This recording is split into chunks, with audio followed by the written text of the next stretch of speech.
Welcome back to In the Oven with Adam and Brad. What's up, y'all? It's just been one of those weeks, you know? For me, it has, for sure.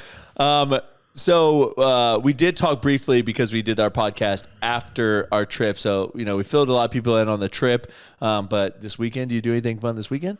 Hung out with the kids, watched a bunch of Christmas movies. We went downtown, saw they had like a little light show and stuff. So, yeah, that was pretty Did they do like they did a boat parade too at some point? I heard about some parade, but I didn't see a parade. Yeah, St. Andrews did a boat parade, I cool. think. Nice.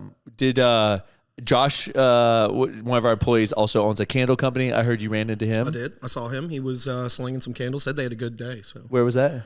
Downtown. In downtown? Yeah, the farmer's market. So then I ran into him. Right. He turned around and ran to Sweet Bay. Was that Saturday night? I think it's the same night. Yeah, Saturday night. Yeah, Sweet Bay did like this like Christmas festivities thing. I don't think he was slinging as many candles that night. He said it was kind of dead. But I think it was because St. Andrews was doing the boat parade. Downtown was doing like all these different things were going on. But I did buy a candle, and I love it. Yeah, they're nice. It smells really good. Yeah, they're very nice. Aubrey really likes the wood wicks because she likes the sound it makes and like how they like. And they burn slower, and they do all kinds of stuff. Yeah. So. But yeah, I really enjoyed. I got one of their like fall candles that they like had a few left of that candle. But yeah, I got it. Really like that candle. But yeah, that's what we did. Kind of just did some of the, you know, that Grace Presbyterian Church or whatever that's on the corner of 23 that has all the lights out there. Yeah. We walked that. It's free to walk. They just ask for donations and they put like recommended donations amounts on there and stuff. Walking it is like. Well, first of all, how would you describe this like driving by during the day? I mean, looks like a tornado hit Big Lots right after Christmas. Yeah, it looks like, I don't know how to say this without coming off a certain way, but it literally looks like if everyone in the trailer park took all their decorations and moved them to like an area and like put it together. So you may or may not know it's this, just like chintzy. Where I used to live in Delwood was where I believe this thing started, and it was like the corner lot, and I don't know the story, but like every year it just kept getting bigger and kept getting bigger. It looked like every year after Christmas they went and bought everything. Or someone's donating stuff after Christmas or something. There's no real rhyme or reason. It's like there's some wise men there from all different genres and everything else. Well, like you're walking and at one point it's all just like, I thought they kind of make it look like a zoo exhibit with all these animals, but then you start looking and you're like, well, that's an octopus. That's a fish. Like that. And it's just like, there's kind of like all over the place, you know? And half the stuff is still lit up. Half the stuff's lights are gone and not working. Broke. Yeah. There was a Christmas tree they had plumbed a fountain line to the top of a Christmas tree. Okay. And it was like a Christmas fountain, but the lights weren't working. So it was just really dark Christmas. There's extension cords running all over the place, you know? Yeah, it's one of those. And there's like random cords that are like not plugged in. And I'm like, why isn't this plugged in? It's just like, it's a light fixture hanging down, but it's like not plugged in. But either way, we went because Elsa and Anna were there. Oh. And so Letty wore her Frozen outfit, and there was like no line. And so, perfect. Great. So she literally got to like stand there and like talk to them. And then we had to walk through twice because she wanted to see them again. So I was like, honestly, when you have kids, you realize like when they want to waste time and you need to waste time, you're like, oh, sweet. Yeah, go ahead. Let's walk through this thing again. Like absolutely. We don't have anywhere to be. And it's free. It's free. So yeah, just walk through this thing again. But no, I mean, there are some impressive things. They have a massive Christmas tree in the middle that is huge and it's lit up. Kids love it because it's lit up. But yeah, it's just it's and a at weird nighttime thing. again, you get in the Christmas spirit. We go. We haven't gone this year, but we'll go. I'm sure this weekend or sometime this week. But it's Christmassy. It's nice. I definitely don't want to be a hater. I love that they're trying to put it on and they raise money for something. But you have to go this weekend because it's colder. Oh yeah, and it'll feel like Christmas. You get in the Christmas spirit. It's nighttime. Everything kind of goes together. It's like all pretty. But then when you just back up and look at it from the road during the day, you're like, oh moly. Yeah, it looks bad. Yeah. Well, it's like, have you seen those cars that put Christmas lights on them? Oh yeah, during the day. And during the day, it looks like crap because they have like blue painter's tape like all over their cars with these Christmas lights. But at night, the cars look sick. Yeah. So you know, I think that's illegal, but I'm not sure. I mean, it feels very distracting. Yeah, I don't know. Especially when they start dancing and moving around. I feel like strobe lights. I think you're allowed to do all that stuff. I think the only thing that matters is like red and blue. Okay. But I don't know. I'll say the hardest part about being in the Christmas spirit in Florida is the weather. Yeah. I mean, literally last week I was in the spirit. It was cold. I was like, this is Christmas time. And then today the high is like 75. I'm wearing joggers. I honestly should be in shorts. Sweating. Yeah. Yeah. Hot. And then on this Sunday, the high is like 58. What's it supposed to be on Christmas? 70. 69, actually. The high is 69. Cranking the AC. So it's funny, though, because like I say that is that every year you may have Christmas that snows because it happened in 1988. Yep. And then you may have Christmases where it's 70, 75, and you're on the beach with your buddies. And the white Christmas is the white sand. Yep.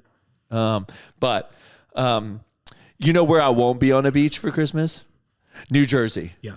Because if I was, I'd get abducted. Yeah, bro. I want to hear your theory because I actually have some more theories now that I'm digging into. I mean, I kind of think this is some of those, what you call it, black ops type research and development. Yeah, well, I think all the craziness is the intelligence community making sure that none of us know what's going on. Right.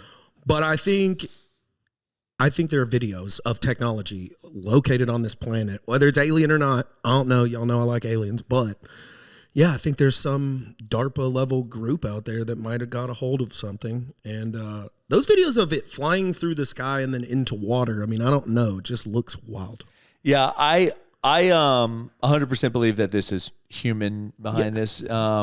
One, because as cool as I want to think that the U.S. is, if an alien population was coming, they would not just be surveilling New Jersey. They would be surveilling like all of the U.S. and they would be surveilling like China and Russia and stuff like that. And there's not as much. I know they've seen like one in China, but I feel like that's probably China going, oh crap, the U.S. is doing that thing, so we need to start doing that thing too. Yeah, but I mean, I think the level of technology required for something to intentionally drive here to Earth, is I can't even fathom what it would be. Right. You know what I mean? Yeah. To get here from just a little past Mars would, I think, blow all of our minds with technology. Gosh, what was that? What was that movie or that show? Oh, Three Body Problem. I didn't watch it, but I heard it was exciting. Oh my god. Maybe I should have watched that yesterday. So essentially, it's aliens are in the show. Okay. And what they're saying, the premise of the show, what you learn later on, is that we're not as advanced as them. They're way more advanced than us. But by the time they make it to us, based on our advancement rate, we will be more advanced than them. So the only way for them to get here is to like make sure we don't become more advanced. So they have some technology where they could take a supercomputer and they can unfold it to be massive so they can write all this programming on it, and then they could shrink it down to the size of like an atom or smaller. Okay. And so they could then make it fly into your brain as a computer and overwrite your own mind to make you think you're going crazy. And so they were trying to kill all of the U.S.'s top scientists, or the world's top scientists. To just like dumb us down? Yeah. I got it. Okay. So, and they were doing research in the particle labs. And because all the particle labs are on different time zones, they sent two of these supercomputers to do this. Those two supercomputers would mess with all the results. So like they were getting weird results on all of these like that defied theories because this atom was able to go in there and like mess with stuff. I'll have to watch it. Yeah, it's really cool. But yeah, and it kind of like ends on like a what's going to happen cliffhanger. Black Mirror-y type? Yeah. Okay. So, but anyways, the drone stuff, I personally believe it's 100% U.S. based. Also, obviously, Trump said like we know what it is, but the government's not telling you. Yeah, I also think it's weird when people are like, I'm not the president yet, so I really can't talk about this. But we know what this is, and I don't know why they're not telling you guys. And then you're like, wait, why aren't you telling us? Yeah, why aren't you? Like, and then my favorite thing, anytime anything in the world happens, is like hearing everyone's thoughts, like Russian dirty bombs, China dirty bombs from submarines, which I have submarine experience, and I'm just like, can't happen. Yeah, how? Like, what? Show me that one, because I'm pretty intimate with submarines' capabilities, and I don't know that capability. I'd have to defer to you on that one. I know nothing about a submarine. Yeah. But yeah, let's see some of these videos. 964 sightings of SUV-sized drones have been recorded across New Jersey, some of which have even been over critical military infrastructure. This heat map shared with us by local police highlights they wouldn't have all shocking those lights on scale them if they were of trying to stay mysterious hidden. drone activity across the Garden State. The drones have caused widespread concern across the nation as the government fails to provide any concrete answers. Yeah, another thing too is that you constantly see the red and green lights on there. So like to me that like lets you know, like, listen, aliens aren't like, oh yeah, like what lights do we need to put on them to make sure that humans can see us? Humans understand us, you know? It's like they're gonna want to be hidden. So Dude, like all these lights and stuff you see is like just further proof to me that's like not alien. Yeah, well, like the Tic Tac and stuff didn't have all that on it. Yeah. Again, I think it's just flood the airwaves, you know? Make sure it's too hard to like which videos are real, which videos are fake. Do you think there's like some ploy where this is like a reason to try to like get the entire world to like join forces against this like evil if you want to put force? the like conspiracy hat on, you know, they say at some point the one world government or whatever. I think the only thing that would people are calling this Project Bluebeam. Have you heard that? I've heard the words. I don't know what it means. Bluebeam was like there was a scientist or a philosopher or psychologist or somewhere like so I may be murdering this and maybe Andy could pull up something on Bluebeam, but like that said that like there will be an alien psyops where they'll literally like convince you that aliens are here and and they're going to use drone technology right and to do it, stereo us or whatever. Right, exactly. And then into believing it, and then he even said that they're going to use like radio frequencies to like communicate inside your head, so you're having thoughts and stuff like that. Yeah. Obviously, the fact that Project Bluebeam is so easily Googleable, like I just don't think people understand that if like the government didn't want you to find something out, they would like tell Google like you will not post anything about this. Anytime someone mentions it, you will just take it down. But yeah, Project Bluebeam, first in the 90s by Canadian journalists. Hey, Project Bluebeam. Globalist elitists will destabilize society by staging and unleashing massive supernatural events, alien invasions, holographic displays of cultural religious figures, mind-controlled and fake crisis, capitalize on the hysteria to implement a new world order. Yeah. Yay. It'll be interesting when it comes out what they're doing and what they are. But I did watch a video, and they're like a lot of them fly in a straight line, and like a bunch of them come like it's almost like a mesh network that they're creating, where they like stay in a straight line and they fly to some location. They that's what those swarm drones or whatever they're using that like all kind of fly together. Like if you go left, it goes left. Right. So I mean. Yeah, it is pretty wild. Can we just talk about drone technology is just crazy. The drones in general, man. And like I was watching a video, I don't remember when it was, but there were soldiers in Ukraine or Russia or wherever they were, like obviously, you know, panic mode. I mean, just in such fear. And sitting here thinking like, you know, obviously I was in the army, I saw plenty of stuff. I never had to like cower in a ditch because there were like things that sounded like bees that were going to fly into me and blow up.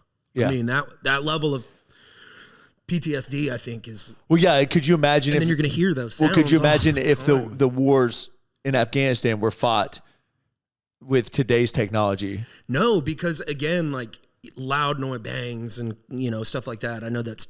But we didn't have no, like... all over the place. Could you imagine at your base, though, there's an alarm goes off and they're like drone swarm and you have to get to cover because, like, drones are...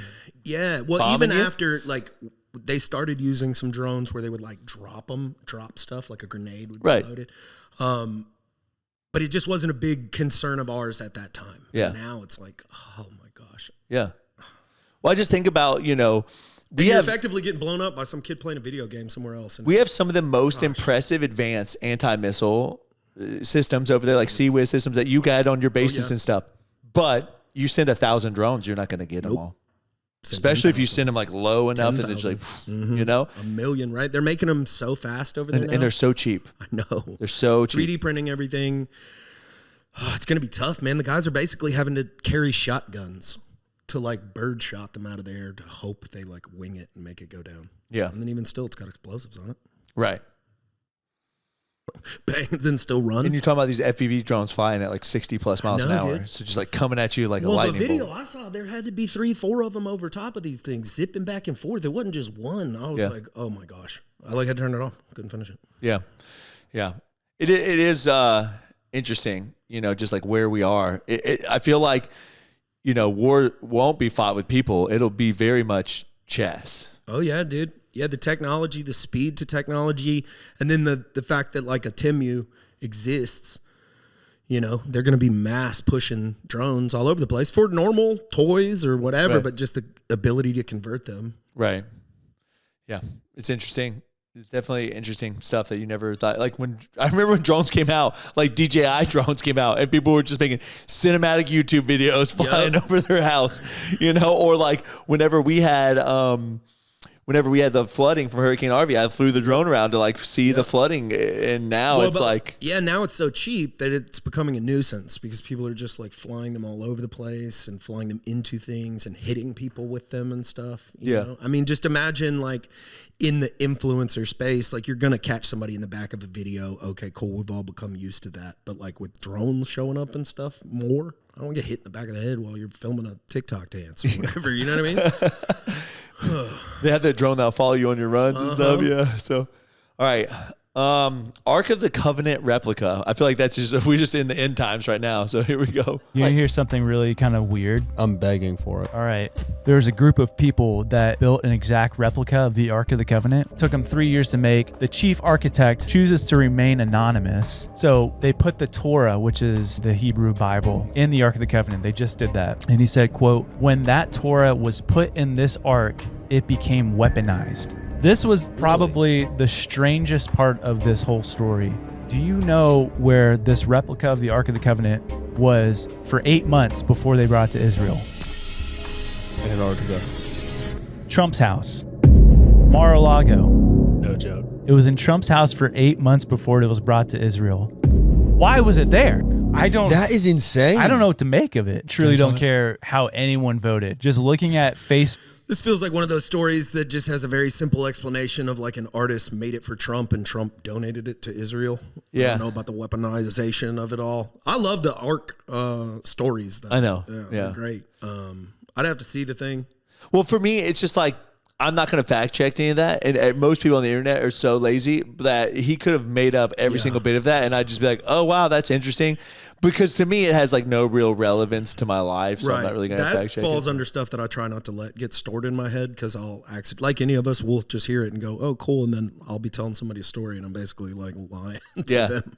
Yeah, you'll be like, did you hear about the Ark of the Covenant that Trump was had? in Trump's house. That's why he won the election. Right. Yeah, it was. And then you're like, none of that is true. You're an idiot. The question, but I do like those guys. Inflection. Sunday well, yeah, cool I mean, I like those guys too. I think that they definitely have some of the most outrageous stuff on their show, and so I don't know if they fact check anything or if they just like find the most outrageous stories and read them. But because I do like their stuff, but they get a lot of religious stuff because they did the one about the moon. Mm-hmm. Remember though that like there was some blood moon and something was supposed to happen. Like all this stuff is like kind of like heifer. Yeah, when you hear people talking about stuff like.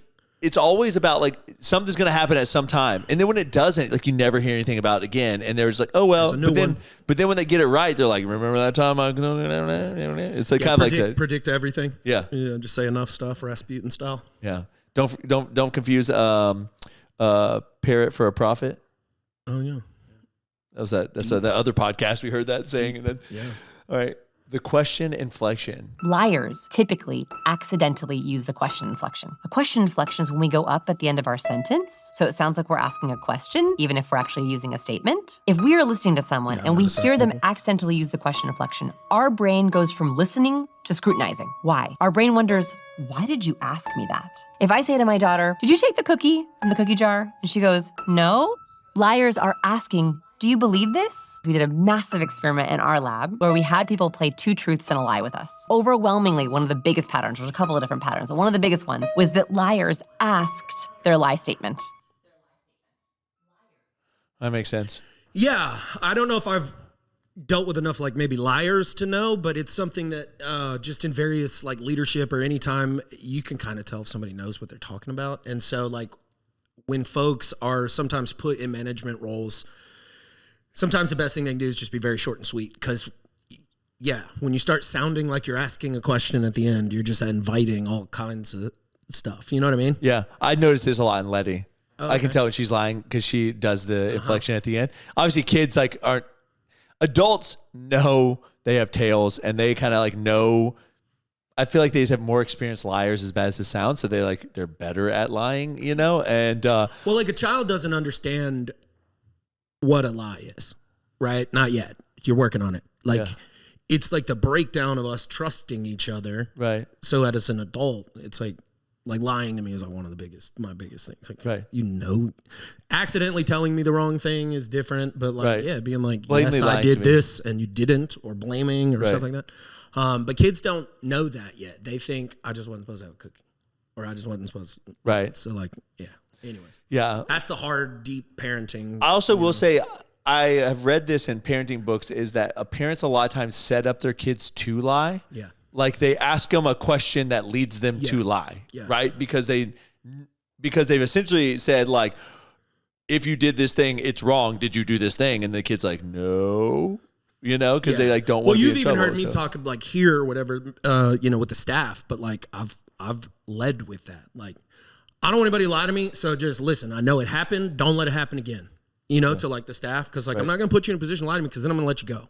But I know that your instinctive thing is going to be to try to wiggle out of it. Right, to cover up the truth. Yeah, and now any of my top level people know, but, my day-to-day folks, sometimes they're just, yeah, anyways. Yeah, I agree with that, though. One of the things is, like, that I've really tried to, at Fat and Weird, which hopefully you notice, is, like, when people make mistakes, like, I don't harp on their mistake. I don't, like, berate them for doing it. I'm just like, thank you for letting me know. Like, let's just not do that again. Yeah, and for I sure. You do a good job on that. Because I found that people start lying when they start getting beat up for telling the truth. Yep, so really, it's just like, I appreciate you telling me that. That's not what I wanted to hear, and let's not do that again, and just like let it go.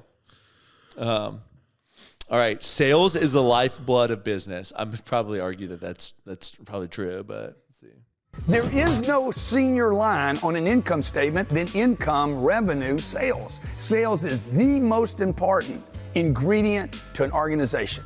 No revenue, no sales, you can't bring investors in, you can't sell products or services, you can't bring in new customers, you can't bring in new money, you ain't got a business. Sales is the lifeblood of every organization. Unless you're the government, you need sales. You need the rest though, too. Yeah, but all he's saying is you need money, and he's equating money to sales. Yeah, so buy my course. Yeah, right. So like at the end of the day, it's like, yeah, I mean, yeah, you're not wrong. Again, some of this falls under, and like, I like Grant Cardone. So basic. But what am I supposed to do with that? Like, yep, I know that. I know I need every line on my P&L usually. I mean, there's areas we can cut, but like operating expenses, you can have less of them, but right. Yeah, I don't know. If you can't execute your product or service, if you can't get hold of your product or service, it's going to be hard to not catch a fraud charge. Well, yeah, all that selling you did. That's true. Grant Cardone would be really excited about the sales part, and maybe not the other part. Yeah, but he's got teams and teams of people, so I think sometimes these people even forget. Well, that comes back to the point where I think I brought up a lot. It's like even you trying to help me with some CrossFit stuff, like. You were having to like dumb it down further than you normally have to dumb it down for, because we could talk about working out on a different level than you could talk to someone that doesn't work out often. Sure. But CrossFit was so new to me that you were like talking to me at a normal bodybuilding level. But I'm like, man, this is like, you've already lost me because like I don't know some of the building blocks. You and Andy talking about graphics cards out there. I need to find that video where it's like the Lumo Flazel. I can't even do it. But yeah, I think people sometimes get so they're just around a certain level that whenever they go to talk to someone else, that they don't realize that that other person doesn't necessarily have the basic understanding enough to like have the conversation at that level. Again, we were having a conversation with a food distributor, and they start saying, well, the BRT and the CR, and they're like naming acronyms, and they're like making us sound like we're stupid because we don't know these acronyms. And it's like, well, Adam and I can both look at them and start dropping military acronyms, and they're going to feel really dumb too because they're not used to that world. So I think a lot of people sometimes, you just don't dumb it down enough. Most people need it dumbed down more, and you just don't realize how dumbed down they need it. Yep. That's why you hear all the time, like, write at a 5th grade level. It's really just because, not that you need to, like, actually write at a 5th grade level. It's just that you don't need to present the knowledge and acronyms that you have. You need to present it like you're talking to a child that doesn't know those acronyms. Yeah, usually, I mean, that's always a good policy is to start and work your way up. You know? Like, no one, the level of, like, offended, I feel like I'm a pretty tough guy, right? Emotionally, mentally, whatever.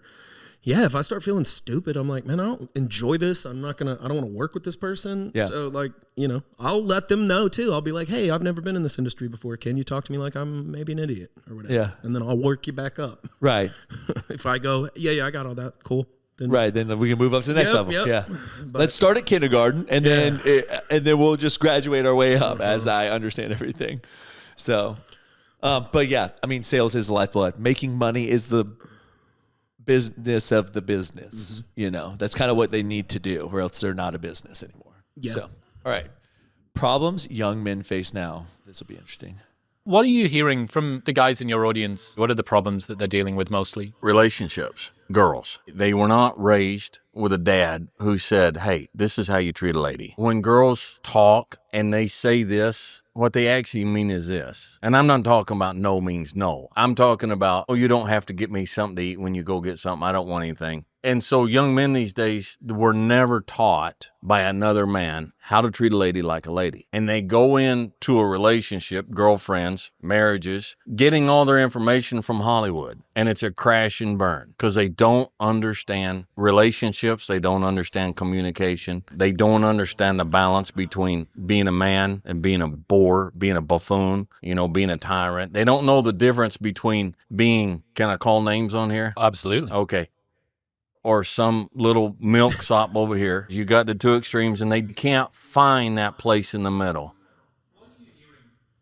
Yeah, I mean, it's kind of I agree with that, but also agree that men are being presented as just a new problem, and females are being fed the bad information too. They don't have a mom or a dad that look at him and go this is how a lady acts, and this is. I think he's right, and I think it's at the root a big problem that we're facing. I don't have any solutions. I'm not even trying to vilify some of it, but homes, when there was conventionally nuclear family. Yeah, nuclear family. The guy went out, made the money, came home. They needed each other. The guy needed her to take care of the house and the kids and everything because there wasn't daycares and there wasn't all these things. She needed that income. They stayed together longer, good or bad, whatever. When you don't grow up, you don't know what you're missing, right? So when you take that out, just exactly like what he said, my mom raised me and did a great job of raising me, but I only got to see and interact with her experience towards me. Right. You know what I'm saying? Mm-hmm. And so, yeah, there's a lot of little. Your mom never remarried? Nope. Did she date? Not that I remember. Yeah. Not really ever. Yeah. So. Yeah, because I mean. Now, that's not a bad thing. That could have, she chose me over everything. And so it was good. I'm not making it out to be. But, you miss little nuances. Yeah. And, fortunately, my wife and I have been together forever. I had to learn a lot of those things, with her and stuff. So. Yeah, it is very interesting, just how the dynamic of the household. I mean, some people can grow up with both parents and still have a home that would feel like they're only growing up with one. Imagine, Then imagine you've got a generation of young men out there who aren't really needed because there's all these boss babes out there who and it just is what it is. Women want, usually a male that makes more money than they do and all of that. And so we're just moving really quickly. Yeah. I think things were a certain way for a very, very long time, good or bad. And they're changing really fast now. Even how you can make money, what you can do with it. Yeah. Yeah, and I mean, 20 years ago when, or 30 years ago when this guy was growing up and becoming a man, there was Playboy, but there wasn't OnlyFans. Yeah. And to be in Playboy, you had to be somebody. You couldn't just go, hey, Hugh Hefner, I really want to be in your Playboy magazine. You were a model. You were regardless of what was out there, wasn't in your face all the time. Right. And so I think men and women are developing weird relationships using, I know you and your wife met on an app, but I think people are exclusively staying on those things with no intention of ever settling down. Yeah. And then she don't really need you because she can go get whatever she wants and modern woman and boss babe, and then he's not really needed. So F it, I'm gonna sit here and play video games. And we're in a society of men addicted to pornography because they're having a hard time forming relationships with women, and then women out there sleeping with all kinds of men. There's a girl legitimately. So gross. You know about this? Yeah. Trying to sleep with 1,000 men in 24 hours. The math is 1 minute and 44 seconds per man. And she has videos out there where she said she slept with 400 men through the course of like a few days to like get herself ready. No. No. To me, it's just like there's certain records that like I'm not sure I would want myself. I don't know. Like I just feel like there's self-respect. There's a lot of things, regardless of whether you want to remove sex and just call it an act like eating. If you want to boil sex down to like this basic thing of like it's equivalent to eating, so there's not weird that you want to like have sex with 1,000 guys in 24 hours.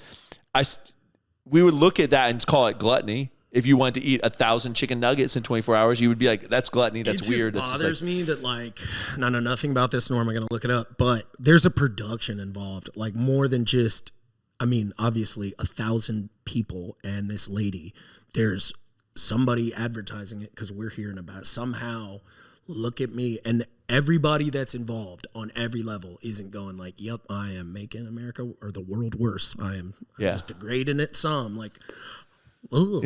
Yeah. I think that we are. I told you I'm listening to this. I forgot what it's like, How to Hear People type book, where it's just about people and like getting to know them on a deeper level. But it talks about like how people today are the loneliest they've ever been. And I think back to like, I don't know, the Great Depression, when people were probably very isolated, and we're saying that people are like lonelier and sadder now than a time period that we called the Great Depression. I mean, phone, man. It's that phone. Think about it. You'd eventually get bored and go do something, but now we can like lock ourselves into very dark rooms and start this like negative dopamine feedback cycle where everything you need is at a click of your fingers, and you're going, you could go over there, but that feels like, ugh, you know. And then people don't even talk to their friends. They like send them memes, and that's their way of like communicating with their friend, and they like actually don't talk. And then I think we've already talked about this on here, but I actually was messing around with it earlier of ChatGPT, just like talking to it. And so I was figured, hey, I'm driving, so this would be an easy time to like talk to ChatGPT.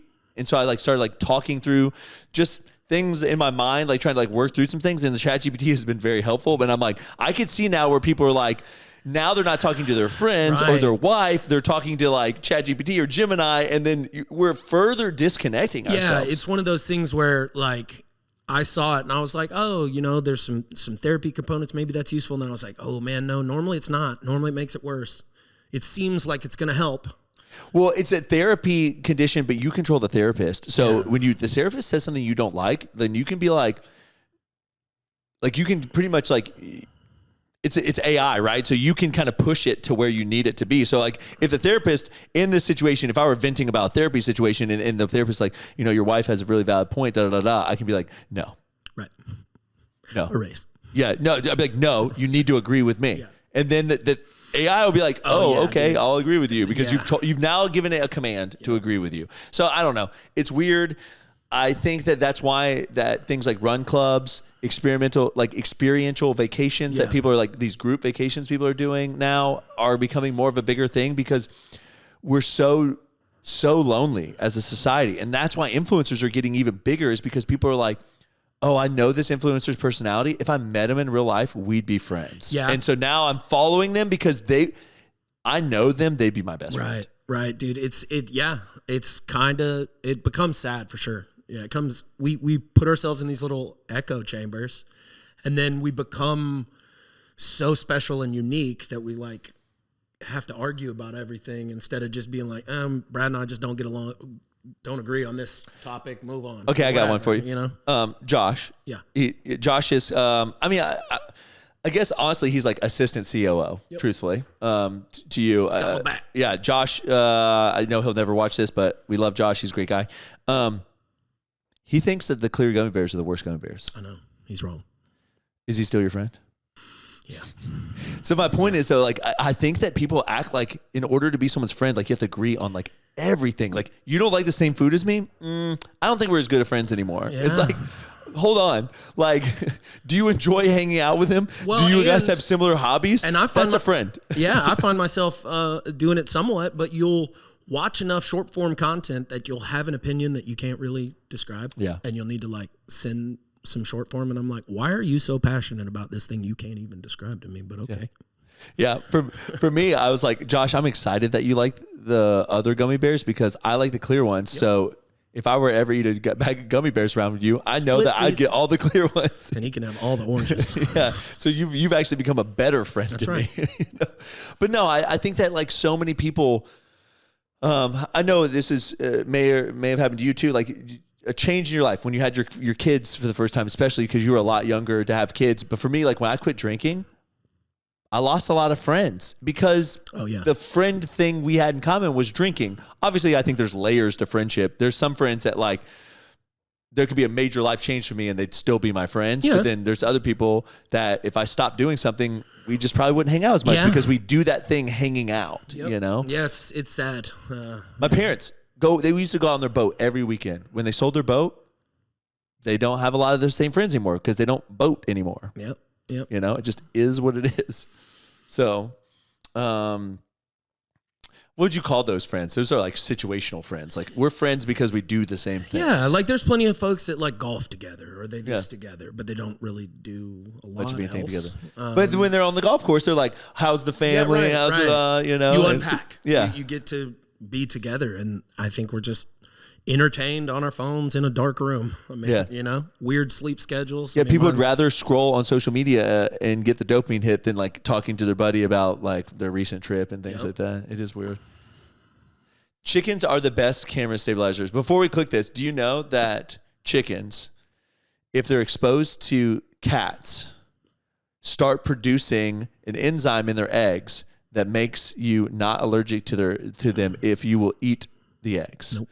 Also, allergic to the cat? Yes. Oh wow. You can feed the cat the eggs, and the enzyme in it makes it stop producing. It's apparently the cat saliva that people are allergic to, and it's because the cats lick themselves that you get that. So my sister told me that because she has some chickens and cats, and she was telling me that like when the cats are exposed to that's why now there's some cat food that has like egg in it. That's okay. I know. Okay. It's weird. Well, they are the best camera stabilizers. Yeah. So if there's another. Oh my God. All right. Are they doing a real camera? These guys strapped a camera on a chicken's head to see if it could work like a stabilizer. Then they tested the chicken in front of a speeding boat and then did it with skydiving, kayaking, and even motor racing. You see, chickens can't move their eyes, so to keep focus on something, their head stays completely still while their body moves around it. And that head-bobbing motion when they walk is actually their way of stabilizing their vision.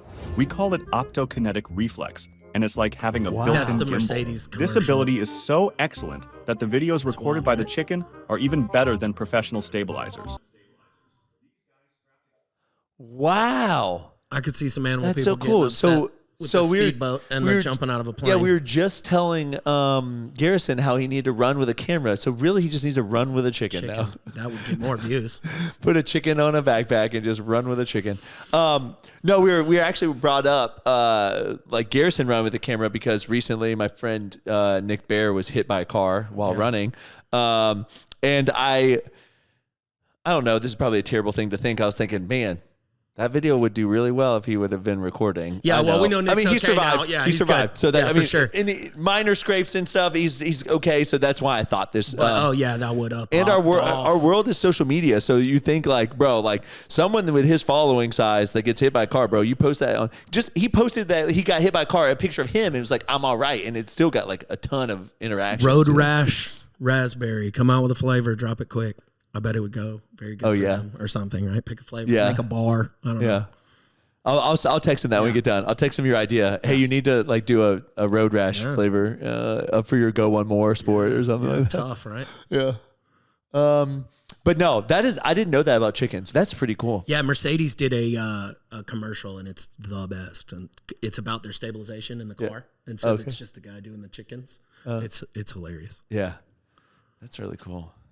The things you learn. It was one of those like marketing departments was like no budget. The guy was like, don't worry, yeah, I'll get a chicken. I got you. How to raise confident kids. Okay, let's see. How do you raise a confident human? The two things for confidence that we can do. The first is remember that competence builds confidence, not praise. Like telling your kid they're amazing is not going to make them feel like they're amazing. It's the competence, like helping them develop the skills. Yes. And those skills don't have to be that you're like a star violinist or tennis player. It can be that you know how to cook or put the dishes away, just a functioning individual.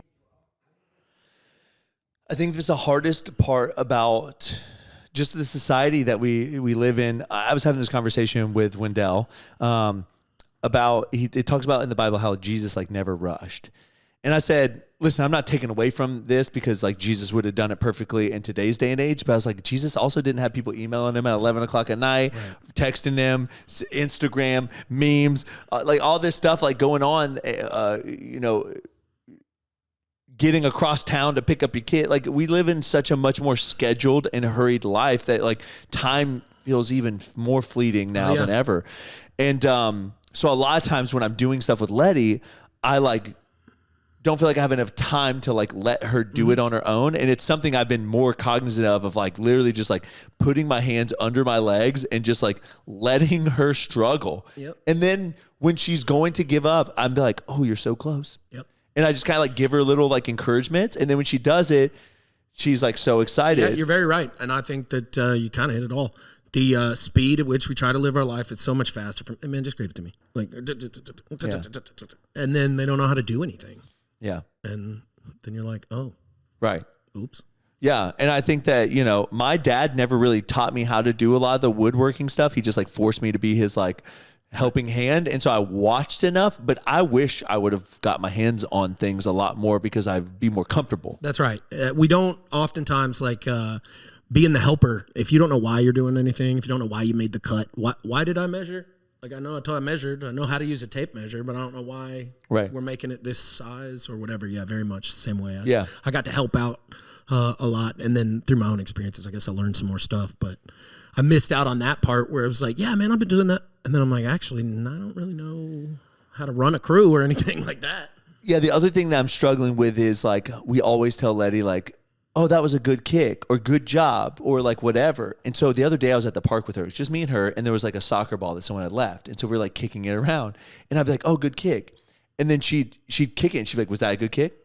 Like every single time. And I was like, oh man, like, well, the hard truth is like not every kick's a good kick. But at the same time, like, as long as you think it's a good kick, that's like really all that matters. Yeah, So I started going like, she would kick it and she'd be like, was that a good kick? I was like, what, do you think it was a good kick? And she'd be like, yeah. And I was like, good job, And so it's this hard line because like, I want to validate her and make her feel praised and worthy. But at the same time, I want her to know that her worth comes from her and not anyone else. And so, I mean, your kids and just anybody, I mean, from experiencing it as an adult, but like, nobody's going to do it for you, not as an adult. Yeah. So like at some point you got to get out there and learn and at her age, that's probably exactly what you need to be doing. But no, you're right. At some point it's like, I don't know, that really wasn't a very good kick or you missed the ball completely. Yeah. I don't want to encourage that because then I think they won't believe you. Right. Yeah. I always tell her, I was like, did you try really hard? Yeah. There you go. Is that the best you could do? And she's like, yeah. And I'm like, well, that's all I can ever ask of you is that you try really hard and do the best you can do. That's right. So, but yeah, it is like, I think what eats me up inside is that like my parents praised me a lot too, but like, I don't think I relied on my own internal validation of like, I'm a good person or like whatever. And so when things happen, you can easily feel like you're a bad guy. Yeah. And then you can then start to be like, well, I'm just a bad guy because, everyone says like right? But like, I think that, yeah, you got to learn to internally validate yourself and be like, am I happy with the effort I put forth? Well, yeah, but I mean, I think we're all just trying to do the best we can. Our parents did the same thing, their parents before them. Yeah.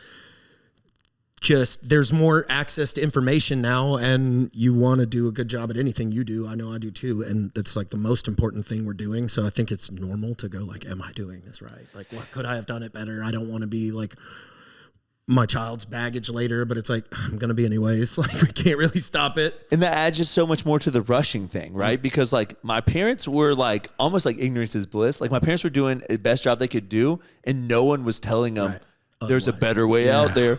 And so like for me, I'm like, okay, I think I'm doing the best job, but now I need to like read this book and watch these videos, and then I still need to like run my company, and then I need to be a husband, and then like you're like, oh my gosh. Yeah. So well, like, I don't know if you know this. Yesterday was Aubrey and I's anniversary. I did not. Congratulations.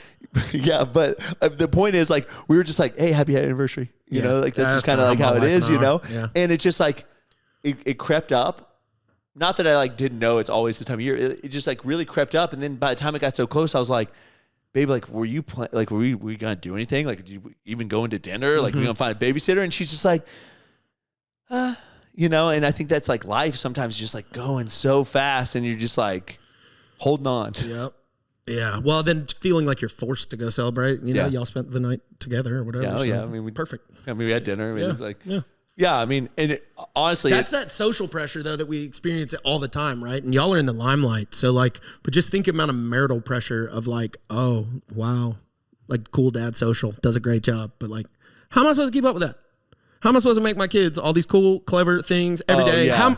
And then like, oh wow, yeah, that is the most romantic and thoughtful, like, yeah, I so just do. the pressures. Well, and then this is something I was talking to Garrison about is like to film that is also a lot of work. So beyond him doing the thing for his family, to film it and edit it, which obviously he probably has a team of people doing things for him now. But the point is he's paying someone to edit that video for him. It's a business type thing, but it's just like he turned what used to be just a loving, thoughtful thing. Now it's a business. So it's like, is it even loving and thoughtful now for your wife? I mean, yeah, she's still getting the thing, but like, you got to record this video. Now you can't even like do something for your wife sweet without like recording a video of it, right? Well, and the amount of just in the back of your head, man, like if you see a million videos of like random wives doing super nice things for their husbands, in the back of your head, you're gonna be like, man, it'd be nice if mine did that. Yeah. Without needing to have thought that ever, because my wife does tons of nice stuff for me. Why am I looking at this? Yeah. You know? Well, yeah, it was like pornographic almost. Well, it's a conversation we were having earlier. There was a divorce lawyer who said that divorce really undermines a child's relationship with both parents if parents talk a certain way, and they don't even have to say a negative thing about the other parent. It is the implied negatives. And the guy brought up, he goes, the kid comes back from staying with the dad, and she goes, "Oh, honey, are you okay? Are you safe?" And then the child's like, "Yeah, I'm safe. I was with dad." But then now in their mind, they're like, wait, is it unsafe to be with dad? Like, should I not be okay? And like in that scenario, the mother means no harm. No harm. None. I mean, seriously, no harm means the best. Happy to see your kid, but those slow comments, right? Yeah. It just kind of like undermines this thing. And so, again, I think that if I didn't make money on social media, I would not be on social media. And I mean that from a place of like, I challenge all of you. And the truth is, like, I shouldn't be challenging all of you because I make money off of social media. So I should want more people on it. Right. But I truly believe that if you're struggling anywhere in your life, cut out social media for a while and see if it improves. Yep. Because it's that last little hit, man. Like you already know if you need to cut back on some other vice that you got in your life. You drink too much or whatever, got a drug you need to cut out, but like everybody's got that phone in their pocket. Yeah. And then they just find more and more and more. I've cut down on my social media use probably 50% over the last month. Just Aubrey and I have had rules where like now when I come home, anytime after 6 p.m., the phone is away. Cool. And then it is allowed to come out from 8 to like 8:15 essentially for like a little bit of like checking up on stuff. Obviously, if someone like calls or texts or if it's important, like we'll take those things. But we have watches so we can like see and kind of filter everything. And then there's no phones in bed anymore and stuff like that. So yeah, it's been helpful for us because I think that you say, oh, we're spending time together. Right. And then you're both on your phone and you're not connecting emotionally, physically, any way. And then you're like, why am I feel so distant from my spouse? We spend all this time together. My wife and I had to cut that out too. We would have like a show on and then both be on our phones consuming different content. And so we're actually not spending time together because just what you're saying. We used to watch a TV and comment back and forth on the TV, and I'll still show her a video that I saw and she'll do the same thing. But it's like, we're not connecting on anything. Right. We're just there. Yeah, and I told Aubrey, I loved watching trash TV so that we can both like watch it and talk crap. And what happens is if you're on your phone and I'm watching it, I go, "Oh my God, can you?" Yeah, pause, rewind. Or not, but a lot of times I just like stop and I look over and she's so entrenched in her phone. I'm like, not worth it, you know? And so, yeah, that's the hard part. I mean, it's hard. Damned if you do, damned if you don't. It's hard navigating life now. Yeah. And I get it. It was hard navigating life 60 years ago. It was a different set of problems. But I will say these problems are becoming just so much more complex. Yeah, and pressure filled. Yeah. It just feels very pressurized. I kind of wish I lived on a farm with my family and didn't know how poor I was and didn't know any other world existed, and I was just happy to be with my family. But the problem is you've given people glimpses into different lives. You give them a glimpse of living in another country. Give them a glimpse of living ultra rich. Give them a glimpse of living on a farm, but also being ultra rich. Yeah. You know, you've given them glimpses, and these people are like unhappy with their lives, which are great lives. Yeah, they didn't even know about that stuff before. Yeah, sometimes I'm unhappy with my life, and I shouldn't be. You know what I mean? Like, I think it's natural to get unhappy, but you should be able to snap out of it really quick when you go, you know what? Yep. I'm healthy. I'm married. I've got another kid on the way. Like, everything's good. Like, yeah. Yeah, and everything's where you mean it to be. But, yeah, I think people should. Yeah, y'all should take Brad up on that. Yeah. Take a little break. Yeah. Maybe take a break during the holidays. Maybe, be like, I'm going to take off from Christmas to New Year's and just to get my priorities straight to go into the new year. Yeah, honestly, because if you think about it, this is the last month for you to decide what you want to bring with you into the next year. That's right. I mean, you literally can do whatever you want. You can be like, literally, I think January 1st allows you the ability to like say like, I'm leaving these things behind. Maybe a huge part of your personality, like I was drinking, I'm going to give up drinking. I'm going to be a different person. You can do that. You can do it any time of the year, but January 1st almost gives you like an excuse to be like, nope, my New Year's resolution was to put myself first. So if you think I'm being a dick, that's okay. I'm putting myself first. Yeah. And then just, if I give you a piece of advice, tell everybody. Yeah. Whatever your goal is, tell everybody. They'll hold you accountable. They'll be like, I thought you said you were quitting smoking. Yep. Hey, why are you on your phone? Yeah. If they don't hold you accountable, then you need better people in your life. Because tell me your New Year's resolution. And even if it's something that is like, wouldn't like for me, I'm going to try to hold you to it, you know? Yeah. Well, like when you started all your running and stuff, I asked you all the time, and same with the cold plunging. Yeah. I was just trying to be supportive. I'm like, I'm not getting out there and freezing my ass off, but I want you to pursue your goals, whatever they are. Yeah. Now I'm signing up for a half marathon. Who would have thought? Yeah, boy. You know? So... random facts. We're going to end with random facts because this is, I think that we'll always, even if Andy is gone, we'll always have to end a show with random facts because Andy just loves random facts, I guess. Wild. So I think he loves our reaction to random facts more than anything. Curiosities that will scare you. The last one is shocking. The 3 best-selling things in history are Harry Potter books, iPhones, and Rubik's Cubes. In order to successfully distinguish a real diamond from a fake one, air must be breathed into it. The real one will remain clear while the fake one will blur. A paper cut is more painful than a regular cut because there is no blood at all, leaving the nerves exposed. People never experience the present. They always live in the past. Each person lives at least 80 milliseconds in the past, while our consciousness makes sense of that moment. Twins can have different fathers, and this phenomenon is called superfecundation. Some Japanese traffic lights have blue instead of green. If the history of the Earth were reduced to 1 year, the people of the modern age would appear on December 31st, around 11:58 p.m. Happy people are more likely to like and subscribe. So the one thing about the people, that is assuming an old world theory, which, that the galaxy is like millions of years old. That's why we'd only appear at the very last thing. Right. I think if you were to take into account like young age theory, like we would be there probably in like July. Yeah. You know? Yeah, there's a whole bunch of stuff to unpack on that one. The twin thing was wild because that is true. Yeah, I heard that, I think, on House or something. Yeah, like that. they would be fraternal twins, right? Yep. Because it couldn't be identical because identical is one sperm and one embryo and that splits. Yeah. So you just somehow got 2 eggs fertilized. Uh-huh. So it'd be up to the woman's ovulation that she had 2 eggs ready to go. So it'd be really... With 2 dudes. Yeah.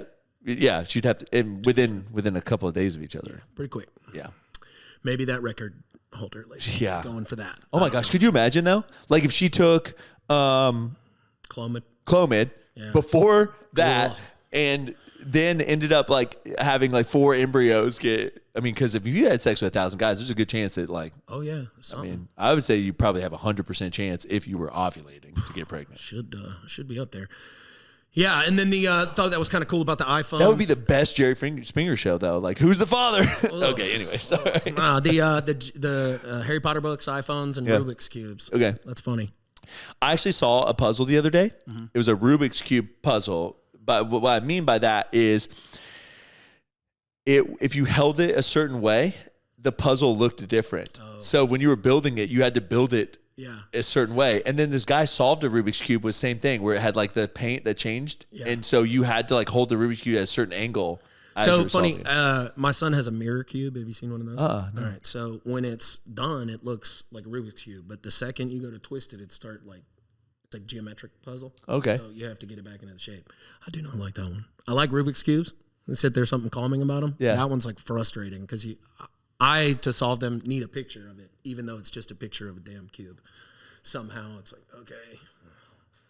Interesting. Yeah, I need to see this cube. Frustrating. I need to figure out how to solve a Rubik's Cube. I think I would figure it out. I love patterns. Yeah, I love patterns. Yeah, it's an algorithm, and there's one that will universally solve it. Really, anyone, if you think about it, if you make the same character combinations over and over again, you'll solve it eventually. Right. Yeah, I think I would love that. Yeah. Yeah. It's one of those. It's like you look at it and you're like, that won't be that hard. And maybe it wouldn't be for you, man. You should give it a shot. I'll bring it in. But it's like, this is freaking frustrating. But yeah, that guy had this Rubik's Cube puzzle. And I mean, it took them, I don't know if you can find it. Google like Rubik's Cube holographic puzzle. But he talks about, it's like literally like as you are looking at this puzzle, it looks like Rubik's Cubes and it looks like they're spinning because of the angle that you're looking at it. Okay. Type in puzzle because it's literally like no, it's not any of those, but it like looks like one of those kind of situations where like it's a much harder to solve because it's like looks different, like kind of like that chameleon paint job where like no matter which, and all of a sudden you're holding it and it's like, oh look, he's got all the blues lined up and he tilts it, it's like all the purples now. But yeah, photochromatic. Yeah, I'll have to find it. But it was really wild. What was that Phantom one? It may have been no. But either way, I'll find the puzzle and yeah, there it is. See that one that two it says two faces right there? No, left at that one. It's like that, but it was actual puzzle pieces, but he also had that puzzle in his hand where depending on how you were holding the cube, it could look like you were not solving it correctly, but you were. Anyways, it's like I said, it's like a chameleon paint job on there. So so did Christian call you today? Talked to him earlier. Do you know we landed a new account? Yeah. Oh, dang. I thought I was going to tell you something you didn't know. Dang it. Sorry. Well, for those that don't know, we are now, is it called Giant Eagle? Giant Eagle. Yeah. I think they're in like Michigan, Ohio Midwest area. I feel like I've seen them a lot, but there's a couple hundred locations, I think. I think they're very similar size to Myers. Somewhere that's what there. I was thinking. That's kind of where my brain. He looked up online and said there was 400, but he says, I don't feel like that's right. He said, I feel like they told me there was like 200 and something locations. So, I don't know. So somewhere between 200 and 400 locations. Sick. Hopefully they're not closing. Hopefully they're. Yeah, no, I've seen them. I've seen them in those areas. So they put in their order as well. So we're really picking up steam at the end of this year. Between them and Wegmans, that's like adding, I guess, on the low end, probably like close to 300 locations, which we're only in about 500 right now. So it's like literally going from 500 to 800. Yep. Well, and all of our throughput, we don't know how fast this stuff's going to throughput because all of our volume right now is our product out of here, not our bites, Right. So we don't know reorder volumes. Yeah, we don't know how fast. We don't know sales velocity. So it's like really, really hard to kind of project out what next year is going to look like because like we don't know yet. Because we could hypothetically get into Wegmans and Giant Eagle and it just doesn't sell. Right. And then I cry and I go, it didn't work. Yeah.